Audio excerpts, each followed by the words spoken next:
Ladies and gentlemen, welcome to Sam Roberts Wrestling Podcast. Introducing your host from New York, here is Sam Roberts. Still looking pretty with those headset mics on. Gallows and Anderson are back. What's the haps, guys? What's going on, good brother? Good to see you. It's good to see you, buddy. We were just talking about it's my first foray into the Elimination Chamber. Yeah, we are in the Devil's Playground. I have. I've brought you guys your first Elimination Chamber experience. Yes, you have. It'll probably be even more painful than you expected. I'd love to take your head and ram it against that fence up there. Just climb it. Yeah. They come over. Hey, you guys got more media? We're busy climbing the Elimination Chamber. Sorry. Hey, where the hell's Karl? Oh, he's cool. He's climbing up the damn fence. He's on top of the chamber, guys. Get him down. Can I keep this on me and still climb that son of a bitch? He's trying to Kalisto spot right now from the top of it. Is it a goal, like, obviously, like, you know, a goal would be winning the tag titles, right? But, yes. But are matches like an Elimination Chamber match, is that something you go like, before it's all said and done? Something like a ladder match at WrestleMania? Something like that. Something like that, yeah. If there's any way, Gallows, if we could do a tag team Elimination Chamber with Gallows and I in one chamber. I wouldn't want to stand in that pod with you. You'd be farting and belching. It'd be awful. The Midnight Express and Cornette in one. Ricky and Robert over here. The Rock and Roll Express and the other. And I'm not talking about in the prime. Now. Yeah, of course. The Nasty Boys. Who's fuller? The Fantastics? The Fantastics. Yeah. The Fantastics and the other. Bobby Fulton. The Fantastics. Yeah, you guys got to be psyched. I mean, maybe time before last that we talked when we were at Caroline's. Yeah. Wasn't the Rock and Roll Express your tag team? Yeah. Still are. We hung out with them all day yesterday. It was awesome. we bought Robert Gibson a beer. Gallows bought him one. Is that right? Just because we wanted to give him one. He just looked like he needed a beer. Yeah, he probably did. He's the kind of brother. He's the kind of brother that enjoys free stuff. He's a guy. He does. He's a brother's brother. You know? He is. Yeah. Hall of Famer still taking free beer. He probably doesn't mind either. The some new royalty checks coming in for those Hall of Fame T-shirts. You know he's loving that. Yeah, of course. He was honest about it. He got some extra signings put onto his schedule, and he was asking if he gets paid for those. I said, I don't know, brother. You got to ask somebody higher position than me. Can I get some of those shirts for my table?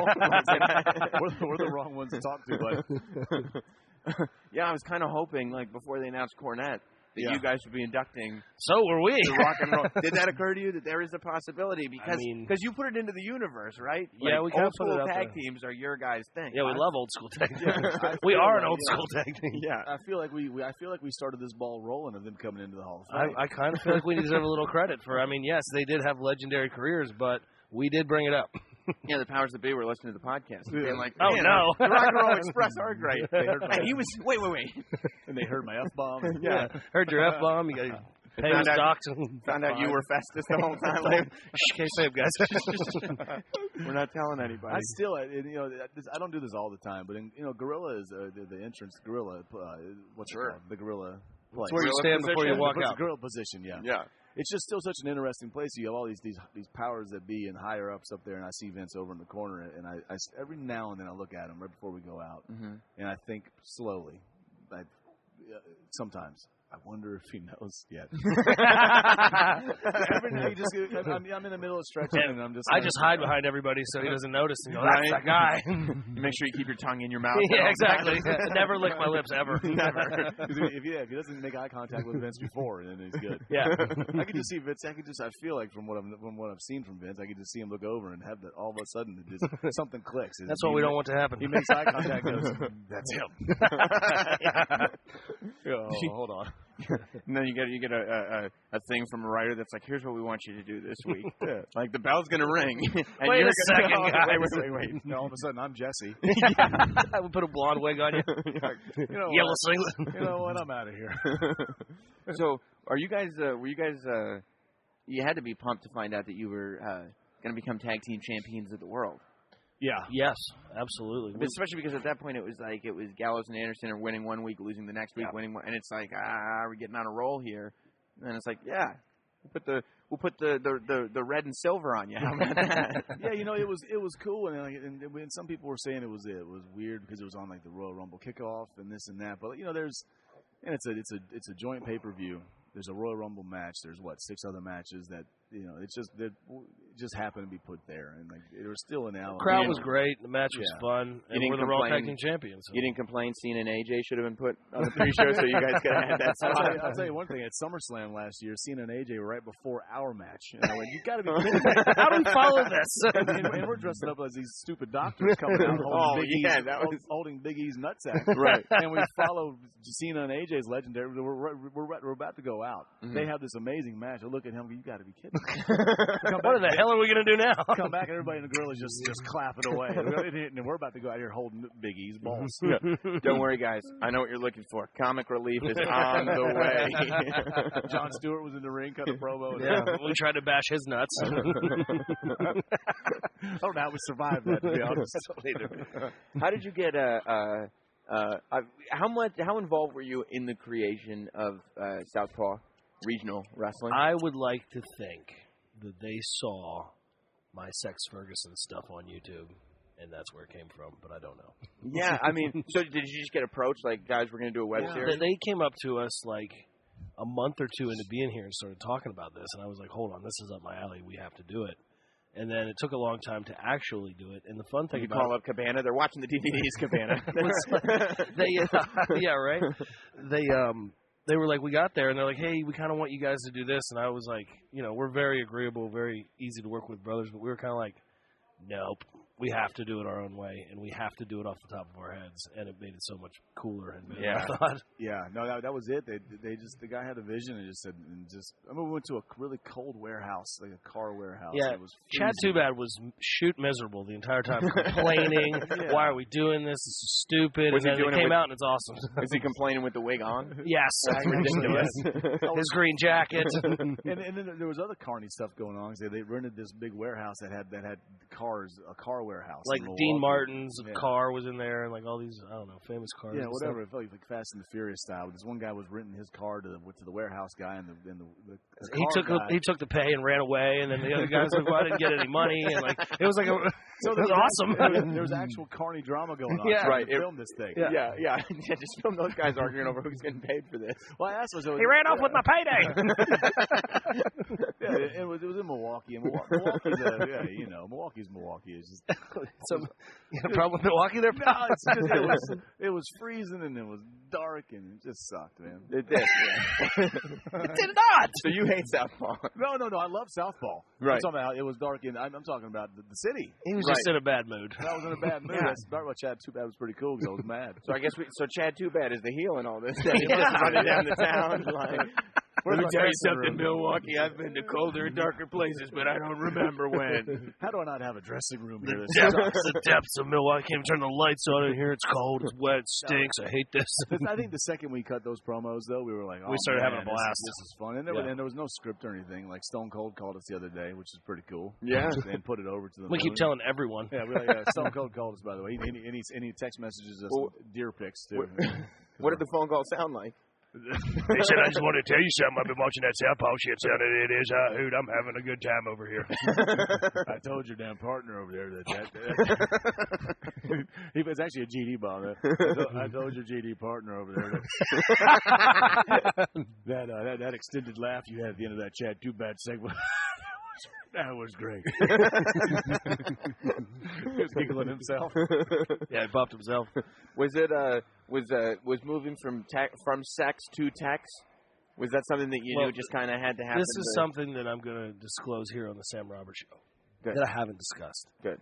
Everyone on Twitter is giving me heat about Tex not being sex. Right, we like sex. We don't like Tex. This was my call, though, because I'm like, in this PG era, this PG realm, if Tex is ever going to do anything, if he's ever going to be seen on television, he can't be acting like sex. Sex is a real pain in the you-know-what. You know what I mean? He's not a great way to look at it. Not a PG guy. You know what I mean? That's character-driven. That's good stuff. Right. So you're thinking, I want to get Tex on TV. I want to get some merch. I want to. No. Sex is trying to have a run. So he changed his name to Tex. Sex is a real man. Sex is a real guy. This is all still the guy. Oh, my God. So that's Sex how gets called up. Yeah. Because Sex is trying to carny his way into Sex a run. is trying to brother himself a spot. So he changed his name to Tex. A couple paydays, They'll never know it's me. I'll change his. I actually like it too, though, because like instead of dropping F-bombs and GD bombs for no reason, he's having to just have to think. He has to actually not cuss, and it's actually I was laughing more. Yeah. So when you and are you nervous about like how the final product is going to look? You know what I mean? Like meaning like that there was no script. You know that they let you kind of do whatever you want, and it was fun shooting it, but like you're not editing it. Well, I think the most fun I had was it's cool to see us do that because we love doing it and it's so fun. But I had no idea about these other characters like John Cena as Lance Catamaran and Chet Chatterfield Fandango. It was hilarious. When are Fandango and John Cena friends or something? Like I don't know. Isn't that amazing? It was great. I mean, they were hilarious. Like Fandango was. Man, I couldn't get enough. Like I could have just watched him all day. Fandango's a funny guy anyway. Like if you get to know him at all, like I've seen them two fist fight. It's actually the weirdest fist fight of all time. Just a friendly little fist fight. Gallows throwing haymakers, Fandango ducking. Gallows gets tired, and Dango goes, "You want to throw hands?" And they just stopped. But it was pretty awesome. But Dango's a funny guy. I think we knew that Southpaw would be good because there was no scripts, man. I think we're both better off the fly anyway. We are. Yeah. We're good. Off the cuff brothers. Rusev was great. Rusev was great. I tell you, Breeze got me popping the most. Breeze was good. Stupid mustache. The mustache coming off. Do we know who the sea monster is? No, I don't know. I actually don't know. Oh, man. I got to ask somebody that. I was going to get my second Southpaw scoop. Yeah. I love how Sex is trying to get a run. Yeah, he is. Isn't that amazing? I got to get a run, boy. I got to figure something out here. Pull the wool over their eyes. Get some paydays. So Sex is not. You sold out, Sex. Yeah, whatever. I'm getting paid. You're not, boy. Yeah. He's going to slip up. Sex. It's like when Bad News Allen turned into Bad News Brown. I got to get in there somehow. He's trying to get that payday. Sex is going to overbrother somewhere. He is. Look, he's just trying to get up north. You find him passed out in the elevator. Drink at the pool all day, miss a signing.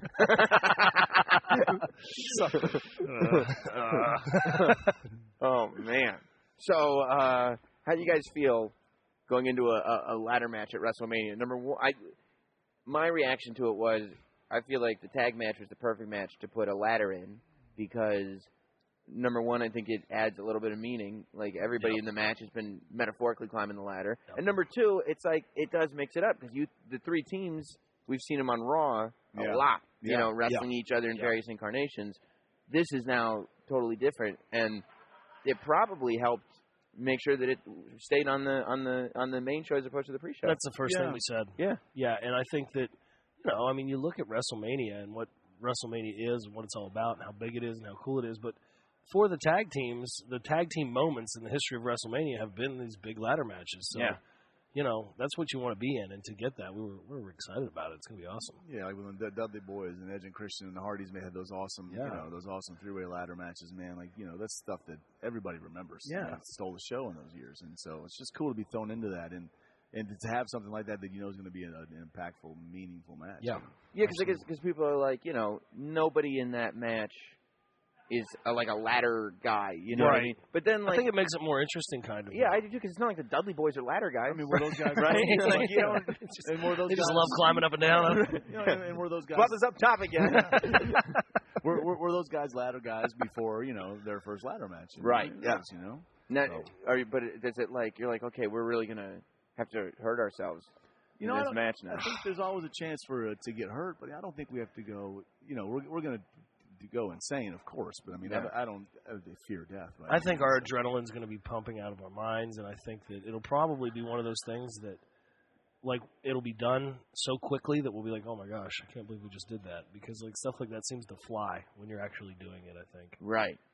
I'm looking forward to the biggest thing I'm looking forward to is walking out. That entrance is going to be fun, just soking in the fact that we're at Wrestle Freaking Mania. And then you can walk back after the match and pass the Rock and Roll Express and go, follow that, boys. Yeah. Give me part of your payday.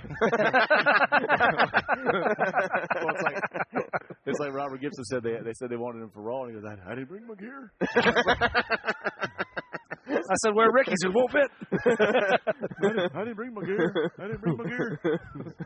I can't wait to go back to the hotel and hang out with them all day. That's what this trip is about. It's like, all right, let's get media roll. It's like, all right, I'll do the early morning media. Robert, where are you? Because Gibson's not waking up before 11 anyway. So I'll get the media done early so I can get back to the bar. Hell yeah.